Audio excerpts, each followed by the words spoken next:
7째 시간이 됐습니다. 골로새서. 그래서 이제 조금 분량을 적게 잡았어요. 대신에 조금 더 우리가 쉐어할 수 있는 부분들이 있으면 나눌 수 있는 시간을 가지려고 합니다. 그래서 지난주에는 우리가 그리스도인의 대인관계 속에서 가정에서의 관계, 오늘은 이제 주종관계, 사실은 그 당시의 문화 속에서 이 주종관계도 사실은 가정관계라고 말할 수 있죠. 근데 오늘날로 생각을 한다면 직장생활 속에서의 오너와 직장 밑에서 일하는 사람과의 관계, 원리, 이런 관계로 해석할 수는 있지만, 그 당시의 문화 속에서는 이 종도 가정 안에서 사는 사람이었기 때문에 가정, 크게 보면 가정의 관계라고 볼 수가 있습니다.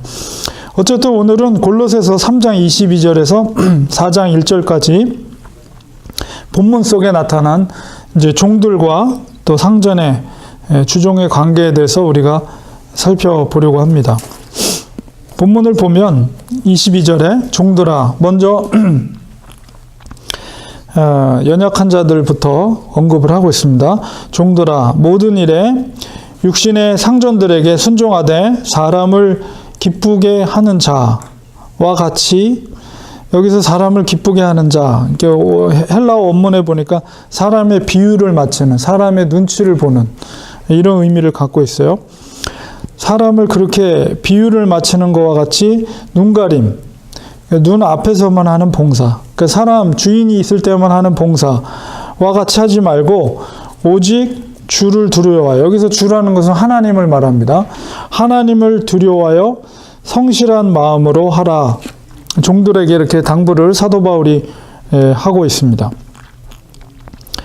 이어서 23절에 보면 무슨 일을 하든지 마음을 다하여, 여기서도 주라고 표현된 것은 하나님을 의미합니다. 하나님께 하듯이 하고 사람에게 하듯 하지 말라. 사도 바울이 이런 당부를 하고 있는데요.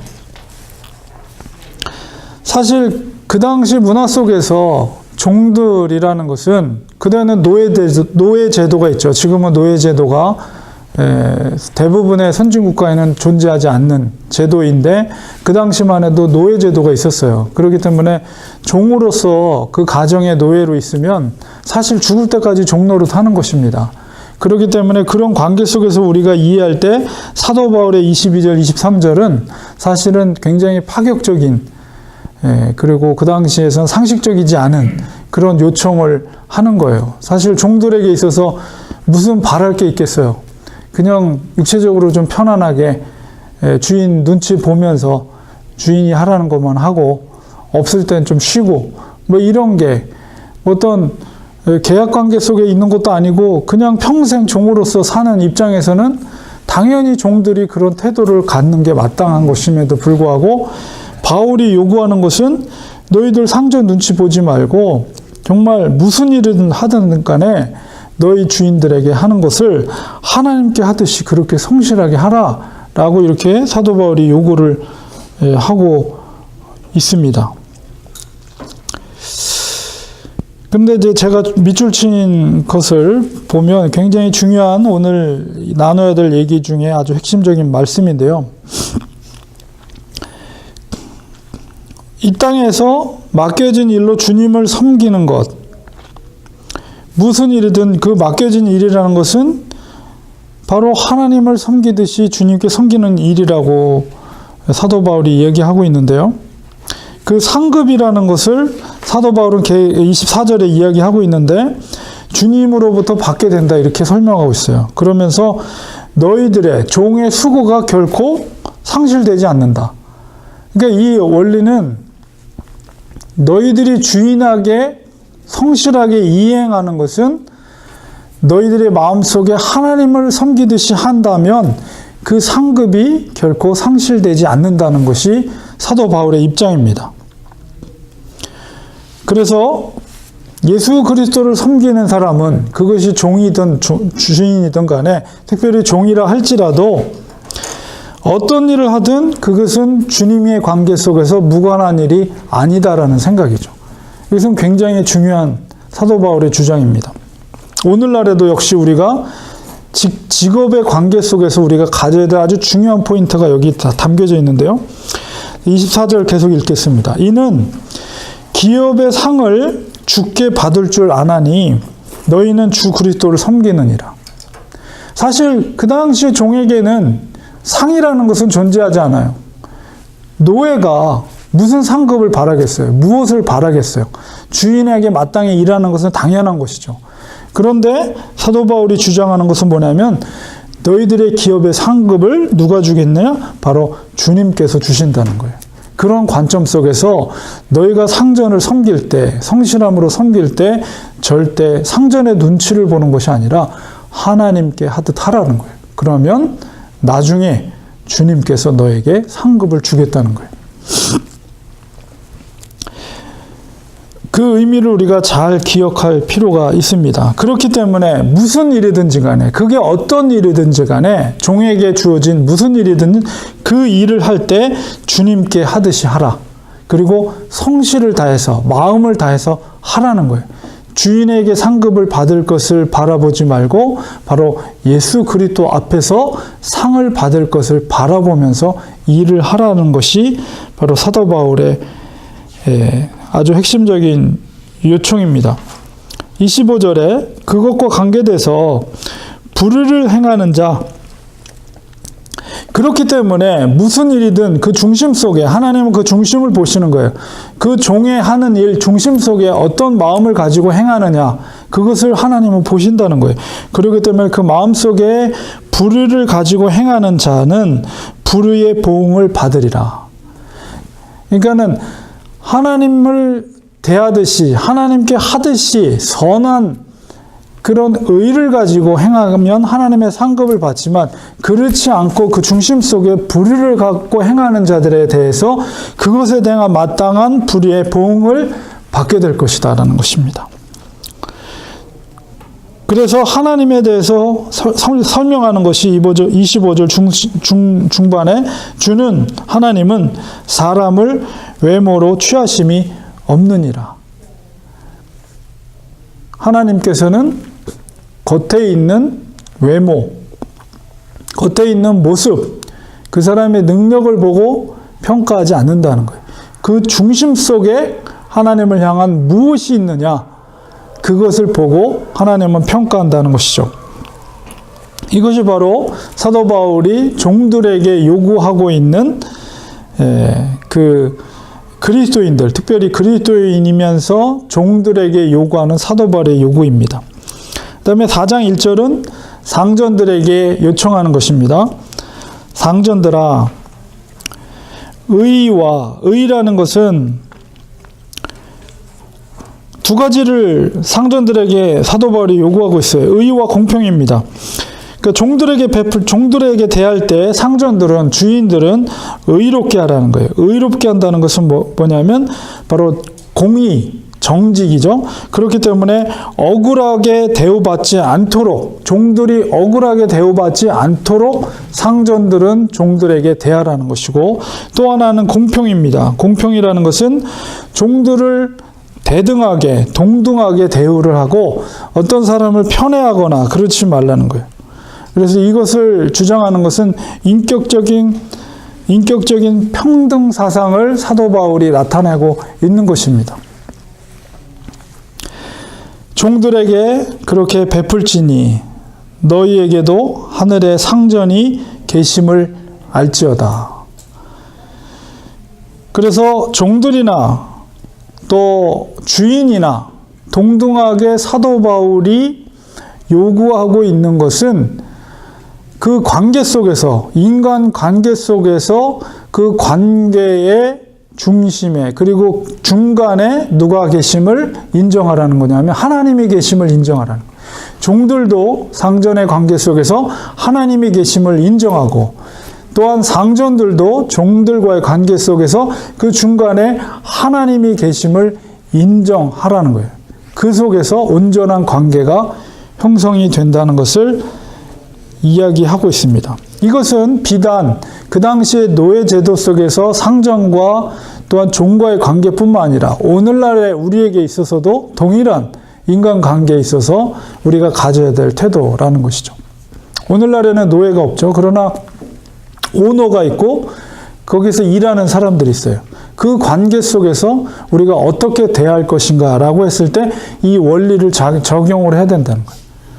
그래서 종업원들은, 그 가게에 일하는 사람들은 주인의 눈치를 보고 일하는 것이 아니라 내가 무슨 일을 하든지 어떤 일을 하든지 정말 하나님 앞에서 부끄러움 없이 하나님 앞에서 하듯이 하는 것이 합당한 것이며, 그러니까 그 관계 속에서 하나님이 개입하고 계심을 인정하라는 거예요. 종업원들도. 그리고 주인도 역시 마찬가지로 그 상전들, 그 종들에게, 그 일하는 직원들에게 대할 때 항상 하나님께서 개입하고 계심을 생각하라는 거예요. 아무리 자기가 오너라 할지라도 자기 맘대로 하는 것이 아니라 그 중간에 공의로우신 하나님이 개입하고 계심을 인정하라는 것이죠. 그렇기 때문에 함부로 그 종업원들에게, 함부로 자기 밑에 있는 사람들한테 해서는 안 된다는 거예요.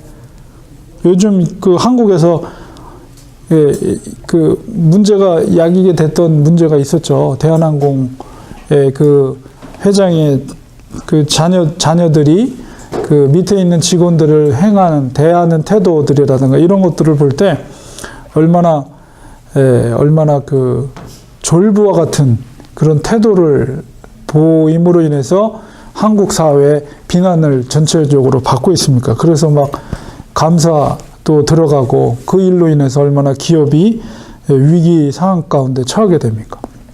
이거는 믿는 자들 아니더라도 일반적인 사회 관계 속에서도 그런 것들은 우리가 조심을 해야 되는데, 우리 그리스도인들에게서는 하나님께서 그 관계 속에서 계심을 인정해야 돼. 그래서 꼭 오너와 일하는 사람들의 관계뿐만 아니라 교인과의 관계 속에서도 마찬가지예요. 이 원리는. 그래서 우리가 서로 성도들의 관계 속에서 하나님이 우리 관계 속에서 계심을 인정하는 태도를 우리는 가져야 된다는. 그렇기 때문에 항상 조심하고 상대방을 배려하고 상대방을 존중하는, 그리고 말 한마디를 하더라도 상대방이 이 말을 들었을 때 어떤 마음과 생각이 들까를 우리가 조심스럽게 생각하면서 해야지 막 그냥 함부로 하고 싶은 대로 막 해서는 절대로 안 된다는 것을 우리가 기억해야 될 것이고, 그 다음에 이것은 믿는 자 안에서 요구하는 것이죠. 그러나 우리가 이 세상에서 살아간단 말이에요. 그리스도인들이 믿지 않는 자들의 세상 속에서 우리가 같이 더불어서 살게 되는데, 이제 우리가 생각해 볼 문제 뒤에서 보겠지만은, 우리가 그렇게 넓게 생각할 때 우리가 어떻게 세상 속에서 그리스도인들이 살아가야 될 것인가. 우리가 오너일 수도 있고 우리가 직원일 수도 있죠. 오너일 때 어떻게 믿지 않는 직원들에게 대할 것인가. 내가 크리스찬으로서, 종업원으로서 주인과의 관계 속에서 어떻게 주인에게 대할 것인가. 이런 것들을 우리는 생각해 볼 필요가 있다는 거죠. 그래서 우리 그리스도인들의 삶이라는 것은 단순하게 교회 안에서 성도들과의 삶이 아니라 우리가 세상 속에서 믿지 않는 자들과의 관계 속에서 우리가 살아간단 말이에요. 그러면 그 관계 속에서 우리가 그리스도인으로서 산다는 것이 어떤 의미를 갖고 있는가? 어떻게 살아야 될 것인가? 어떤 태도로 살아갈 것인가? 사실은 그게 더 중요한 문제예요. 교회 안에서의 문제가 아니라 바깥에 나가서 다른 사람들과의 관계 속에서 살아갈 때 어떻게 살아갈 것인가가 주님께서 우리에게 요구하는 더 중요한 삶의 문제라는 거예요. 근데 오늘날에 우리 그리스도인들이 잘못 생각하고 있는 것이 교회 안에서만 성도들끼리만 어떻게 신앙생활을 교회에서 어떻게 할 것인가만 하고 있으니까 사실 세상을 변화시킬 수 있는 능력이 상실되는 거죠. 교회 바깥에서의 생각에 대해서는 심각하게 고민하지 않아요. 교회 안에서 뭘 할까, 무슨 절기, 무슨 행사 어떻게 할까, 이것만 고민하는데, 실질적인 것은 세상 속에 나가서 그 믿지 않는 자들과의 관계 속에서 우리가 그리스도인이라면 어떻게 살아갈 것인가에 대해서 진지하게 우리가 고민하고 그 속에서 우리가 어떤 태도를 보이느냐, 이것이 오히려 주님이 우리에게 요구하는 그리스도인의 온전한 삶이거든. 더 중요한 삶이거든. 왜냐하면 우리를 부르신 것은 교회 안에서 북적북적 되는 게 아니라 세상 속에서 너희가 어떤 영향력을 끼치느냐. 세상 속에서 어떻게 너희가 빛과 소금으로서의 역할을, 그런 영향력을 믿지 않는 자들에게 끼치느냐. 이게 더 주님이 우리에게 요구하는 그리스도인의 삶이거든요. 그러니까 이런 것들을 우리가 아주 진지하게 고민을 하지 않으면 우리가 바깥에 나가서 사는 삶은 아무렇게나 해도 내 생각대로, 내 판단대로 그냥 해도 상관이 없다라고 생각하고 교회에 왔을 때만 교회 안에서 뭔가 하려고 그래요. 절대 교회의 능력을 행할 수가 없는 거예요. 아무리 그런 교회가 시간이 오래 간다 할지라도 그것은 교회로서의 하나님이 기뻐하시는 교회의 능력을 행하지 못하는 교회가 될 수가 없는 거죠. 그래서 오늘 이 말씀은, 이 주종관계 속에서의 말씀은 사도 바울이 세상 속에서 사는 그리스도인이 어떻게 살아갈 것인가에 대한 굉장히 중요한 포인트를 사도 바울이 말하고 있는 것입니다.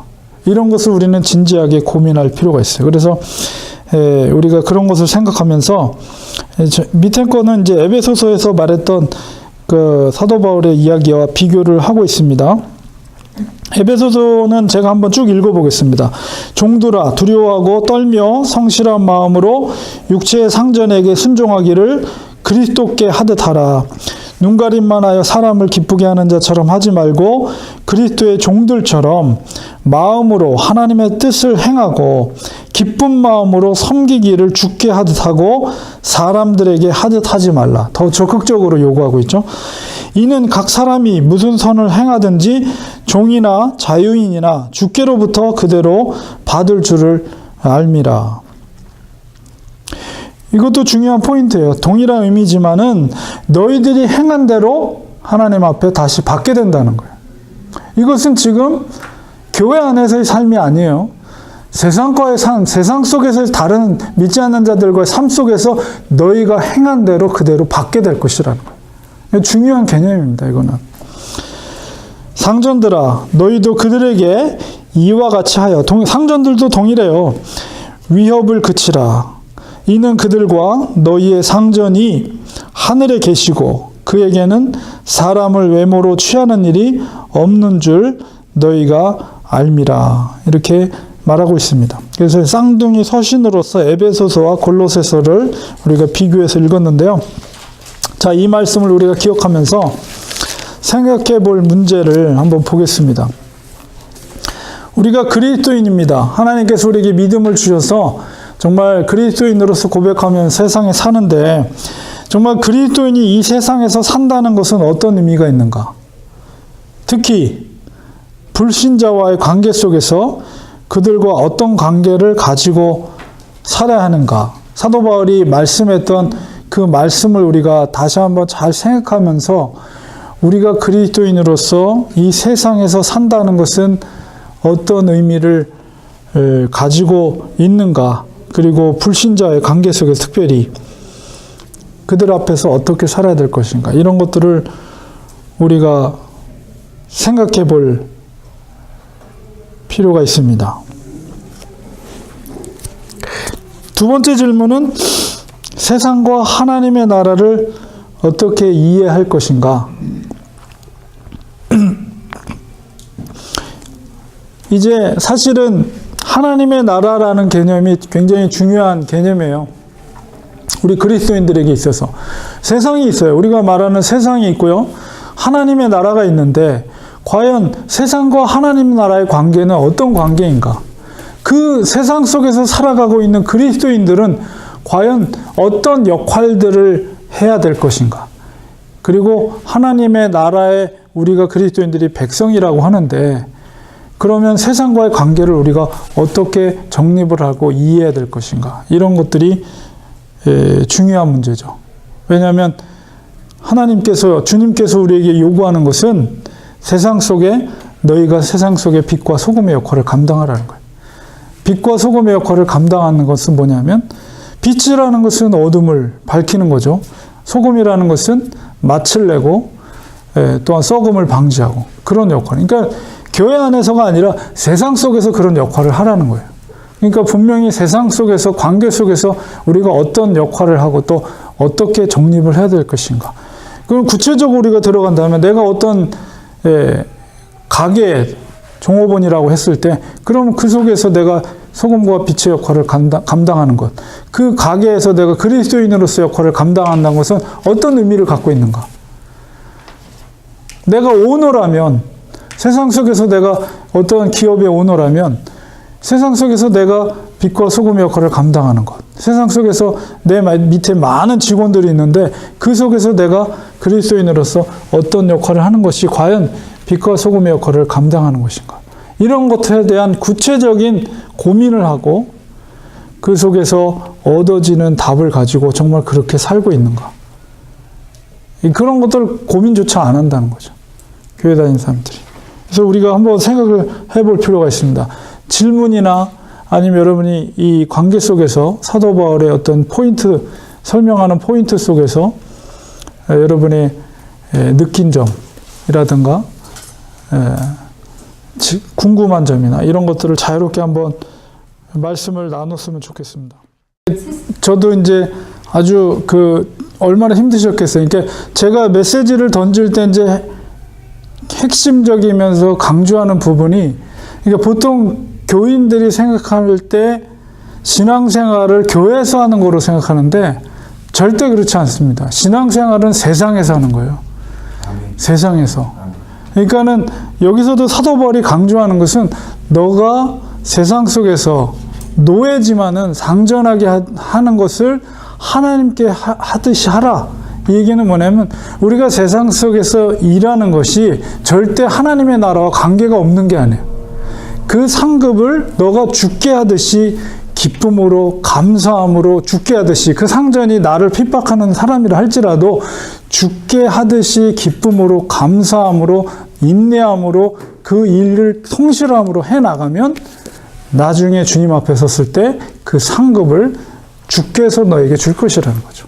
그러니까 세상의 일이 하나님의 나라와 하나님의 상급과 절대 무관한 일이 절대 아니라는 거예요. 단순하게 교회에서 봉사 열심히 한다고 하나님이 상급을 많이 주는 게 아니라 진짜 상급은 세상 속에서 우리가 부딪히면서 그 속에서 어려움을 당하면서 끝까지 말씀으로 나의 신앙을 지키고 그 속에서 굴복하지 않고 타협하지 않고 내 믿음을 지켜갔을 때 그때서 하나님께서 그에게 상급을 준다는 거예요. 그러니까 우리는 이 관점을 절대 놓쳐서는 안 돼. 그러니까 교회라는 것은 우리가 주일날 와서 예배드리는 거 하나님이 영화롭게 하는 거지만은, 그러나 세상 속에서 그런 정말 상급을 받을 수 있도록 세상 속에서 그 일 가운데 능력을 공급받는 거예요. 주일날은. 그래서 실제적으로 싸움은 세상 가운데 가서 그 상전들과 싸우면서 싸운다는 건 결국 명적으로 믿음을 내가 지켜간다는 거죠. 어려운 상황 가운데. 그때 그렇기 때문에 믿음의 길, 구원의 길이 그만큼 힘든 거예요. 단순하게 교회 한번 와서 예배 한번 드린다고 구원받는 게 절대 아니라니까요. 세상 속에서 나가서 내가 그 매 순간 사람과의 관계 속에서 주님의 존재하심을 인정하고 그 속에서 믿음대로 부단히 살아가려고 노력해 나갈 때, 그렇게 해도 맨날 쓰러지잖아요. 그렇게 해도. 그렇기 때문에 구원의 길이라는 것이 만만치가 않아요. 그 역사를 변화시키고 기독교 문명을 꽃피게 하는 것은 뭐 위대한 어떤 사람이 아니라 이름 없이 빛도 없이 무명의 크리스찬들, 정말 묵묵히 말씀에 순종했던 사람들이, 그 사람들이 바탕에 이제 있었기 때문에 이제 드러나는 것은 뭐 콘스탄틴의 뭐 기독교를 이제 인정해주는 뭐 그런 사건들이 역사 속에 나타나고 있지만은, 장로님 말씀하신 대로 그런 보이지 않는 이름 없는 사람, 그 무명의 크리스찬들이 그런 역사들이 나타날 수 있도록끔 그 기본을 세워준 거죠. 그러니까 우리가 그리스도인들, 사람이면 다 칭찬받고 싶고 인정받고 싶고 그런 마음이 있지만은, 그러나 묵묵히 말씀에 순종해서 그렇게 성실함으로 살아갈 때, 자기가 있는 공간 속에서, 일터 속에서 그렇게 살아갈 때 역사를 변화시키고 시대를 변화시키고 기독교 문명을 꽃필 수 있는 그런 일들이 일어나게 되는 거죠.